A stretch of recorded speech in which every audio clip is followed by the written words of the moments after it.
Hey everybody, I am DJ Legion from Audio Waves Academy, and today we are going to talk about the glue compressor. In this video, I will show you a set of advanced real-world glue compressor moves that can really shape transients. You can control problem frequencies and generally glue your mix together without just making it louder. In case you don't know, Ableton's glue compressor is modeled after the classic SSL mix bus compressor. And by the way, if you are here about the basic compression tips, there you are wrong. I just want to show you how you can use this tool so that you can shape your buses, your returns, and the master also. Right now I have here the compressor. It is on my master, and by the way, the track sounds like this. Is just a small loop.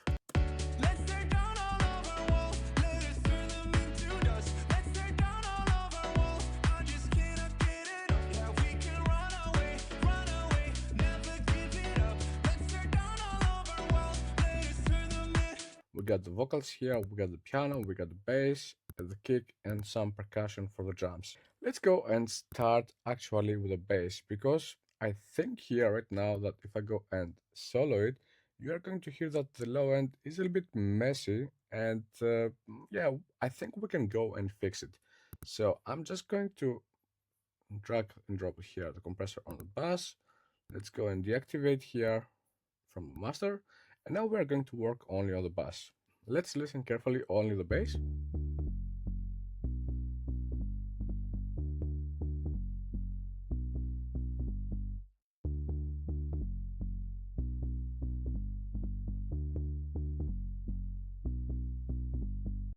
Okay, I like what I hear.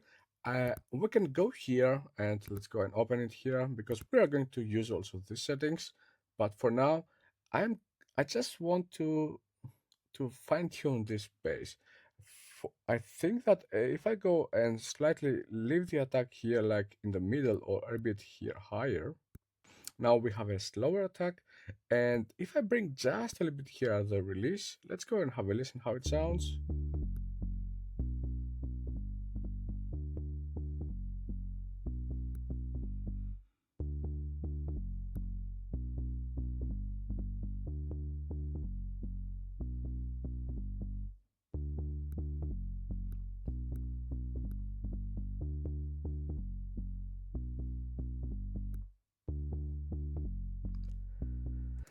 Okay, now if you listen carefully, you are going to hear that at the beginning we have from the bass that it comes a bit more like this punchy, stabby feeling, that it comes more in the front.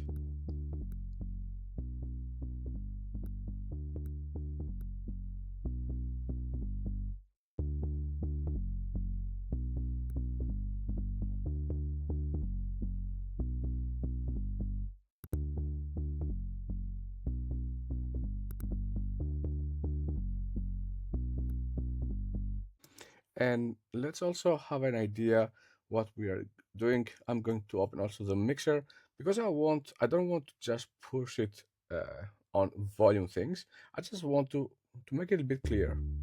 Right now we are hitting -14, -12.5. Let's go and deactivate it.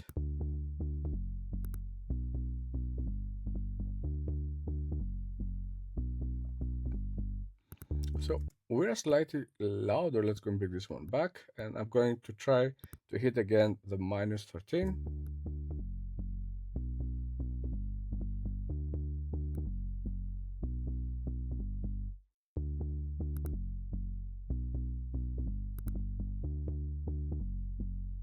And listen also with the track together.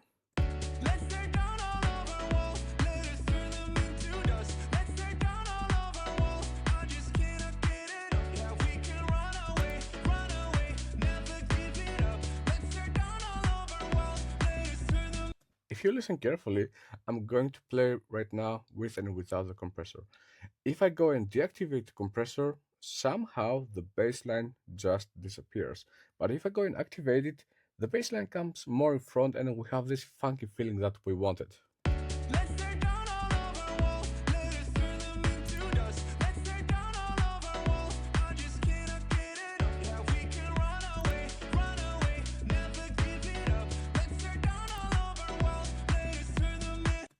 It's just this small detail that it makes the bass to become a little bit more plucky, and it helps the bass to come more in front. If you want, you can go and bring it down a little bit here the threshold, because we were hitting at -5.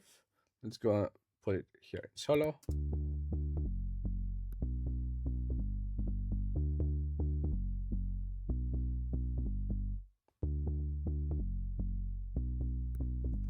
Okay, let's go and leave it like this.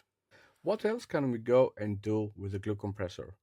I'm going to duplicate here the glue compressor, again here on the bass, and I'm going to sidechain it to the kick. And by the way, you can see that we have two different compressors because both of them deliver something different. The second one is going to be only for sidechaining. The method that I use, I always go and do a quick attack and a quick release, and I try to push a little bit here harder at 10 ratio, and I'm going now here on the external, I'm going to choose the external, and for input, I'm going to choose the kick. And here right now we got also the kick, and if I let both to play together,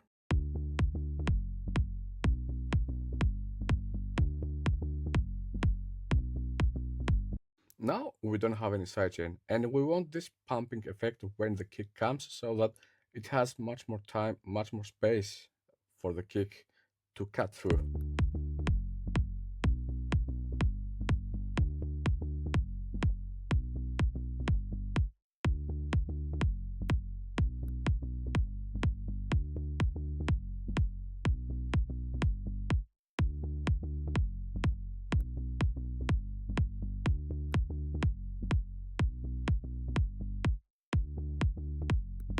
For example, right now I'm just overdoing it, but I want you to listen carefully what we are achieving with these settings right now.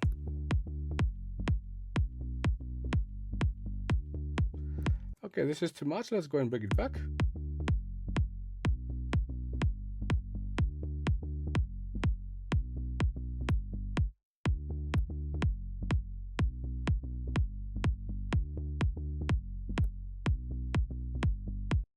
Most of the times when I want to go and do some sidechaining, I tend to go at -10 at -14 dB reduction. And by the way, we are not going to use any makeup, we just want this pumping effect. Let's go and listen also how it sounds with the track. I'm just going to mute the vocals.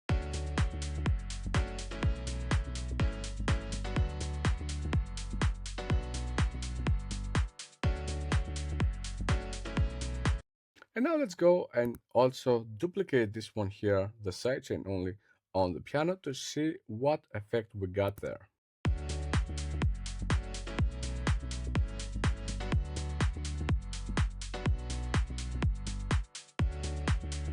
It's a little bit too much. We have a little bit more pumping, but we can go and bring it back here again. And we can play also with the release a little bit.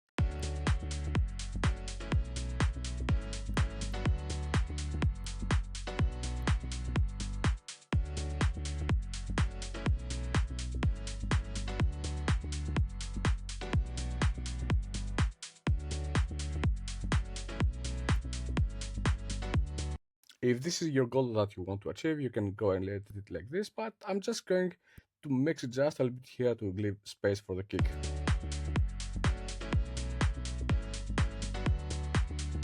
There is also another way that you can go and use the sidechaining, and I'm just going to show you right now. Here we got the piano, and right now the piano in solo, it sounds like this.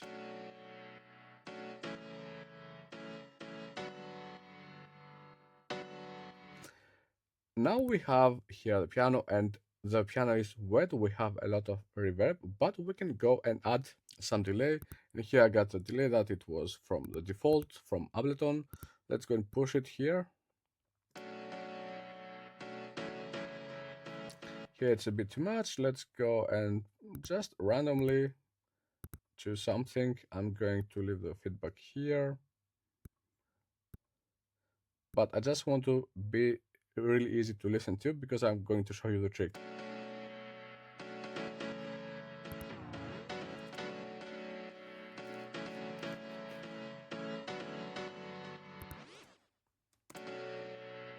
I want maybe this one.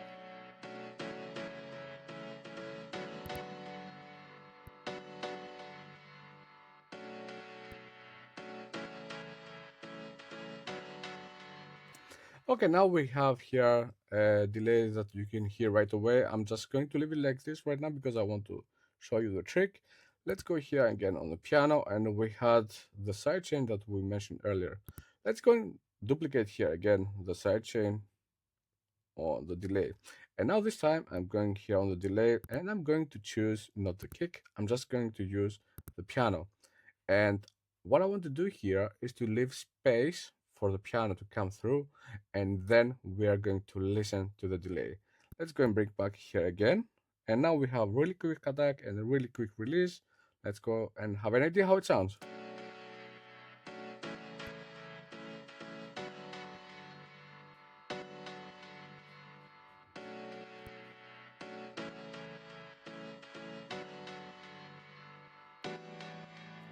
Listen how it sounds with and without.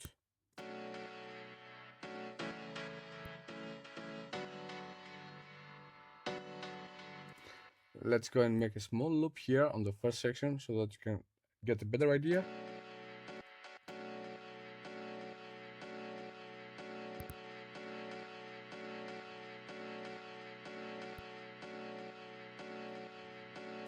You can hear right away that when I enable the sidechain inside the delay, we are getting much more space from the original piano to come through. And if I go and bring it down a little bit here and mix it in,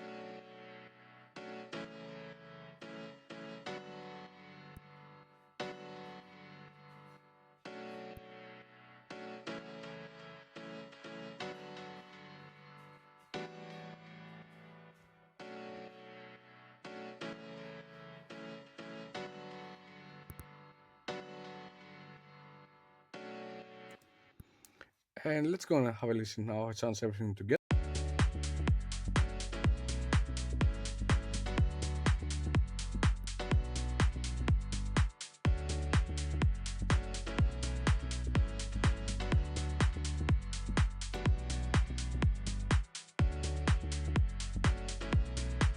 Now the other thing that we can go and use the delay, we can go and group here the perk and the kick. I'm just going to group this track, and right now we have the drums here. And let's go and add again here the compressor on our drum bass this time, not only on the kick, also on the percussions. Let's go and bring it back again. And right now, what I'm going to try to do is to glue this thing together. To achieve something like this, I'm going to put this one on the automatic release, and I'm just going to leave a little bit more space for the drums to come through. And let's go and glue it together.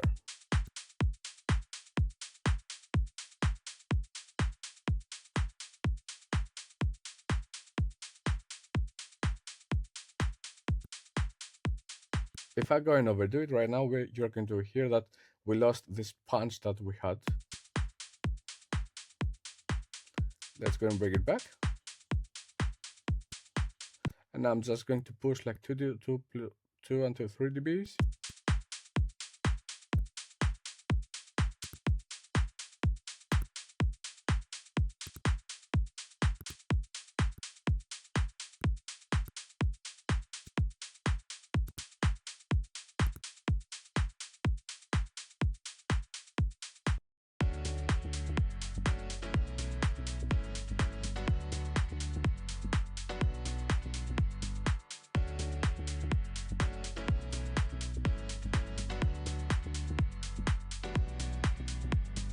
The extra sauce here, if you want, you can go and open this one here. And now if I go and enable the sidechain filter and tell on the drum pass here, on the compressor inside the drum pass, that I want you to get activated when you hear something above. Let's say, for example, I'm going to do experiment here. I'm going to hit the kick only, and I'm going to play only the kick and to see if we are getting any reduction here. And if I lower, you're going to see right now that it's going to get harder. Because right now, we're also compressing before this 400 limit that I said earlier. For example, if I leave it here, and let's bring it down. you see that the needle gets really more aggressive.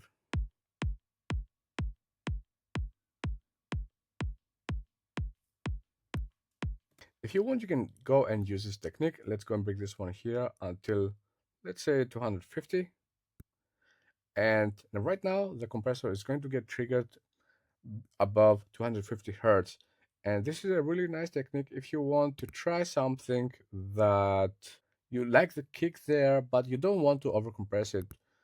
But you just want to glue the drums. So if I go and listen everything together here on the drums,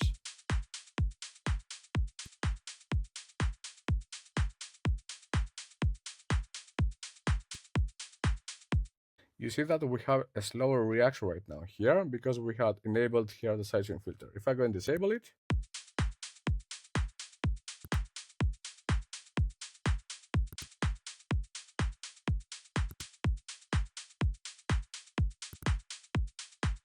it's just a matter of taste, in my opinion. And by the way, you can also go and play with the ratio. When you want to glue your drums, you can also leave it on 2.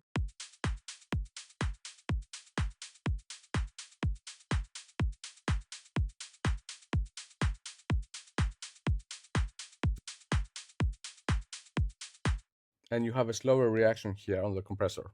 Now that we glued here our drums, I'm going to also show you another trick that a lot of people use when you want to really give a little bit more punch on your drums, and I'm going to use the parallel technique.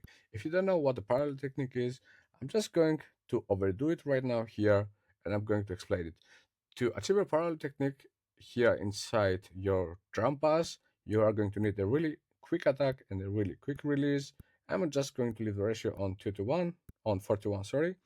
And I'm not going to make up anything here right now. And my goal here is to really destroy right now the drums, and I'm going to mix it in.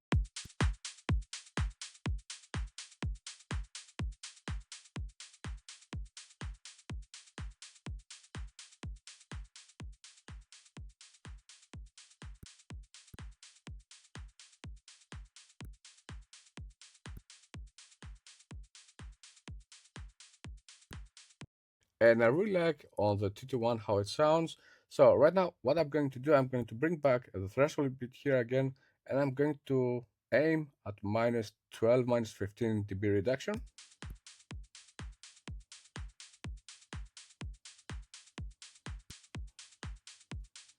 Now my next step is to go here and mix it in on the dry wet.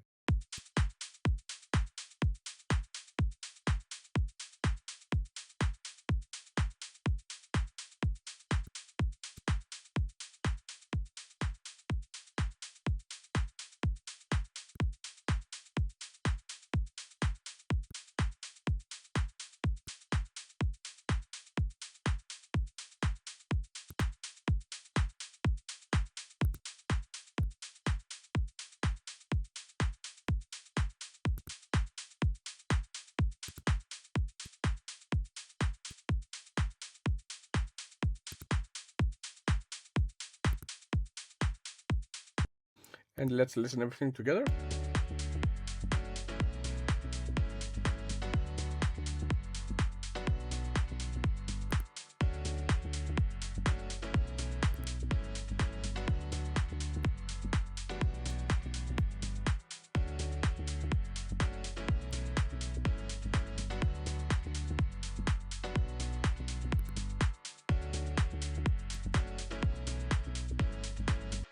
If you listen carefully, you're going to hear that the drums right now, especially the clap that we have, cuts a little bit more better and through in comparison with what we had earlier. And the last trick that I want to show you is on the master bass. Right now we have here our instrumental, and my goal here is to go and use the glue compressor on my master bass to glue everything together that we have right now. I'm just going to leave it again on the 3, or you can leave it also on the 1 and set the release on automatic. And I'm going to put the ratio on 2, and let's go and glue everything together.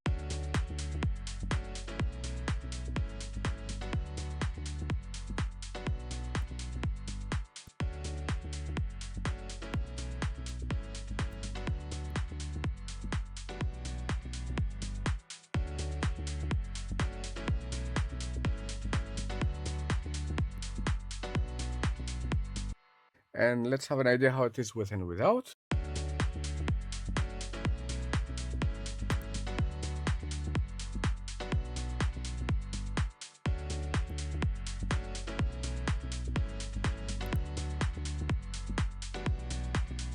Right now, without the compressor, we are hitting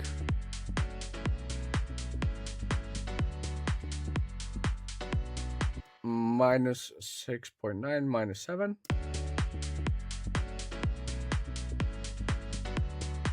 No, I think we are good because we are almost again here at the same levels. And to be sure that everything sounds better with the compressor and to compare both the mixes with and without the compressor, I'm just going to export and I'm going to deactivate here the compressor on my master bass, and right now it sounds like this.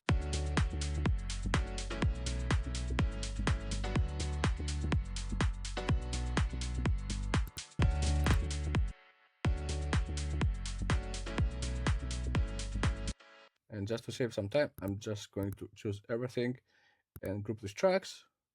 So right now we have these two. This is without the compressor, and this one is with compressor. So let's go and have a real test.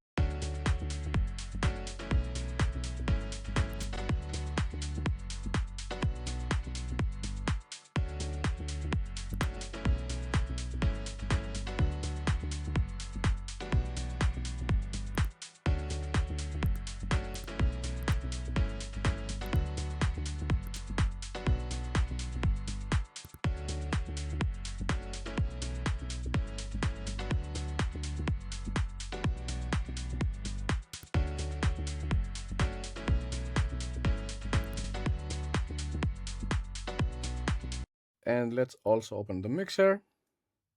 So right now our track with the compressor hits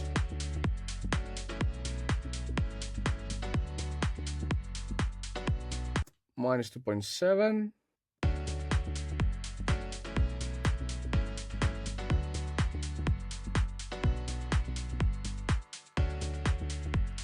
And this one hits at minus 5.1.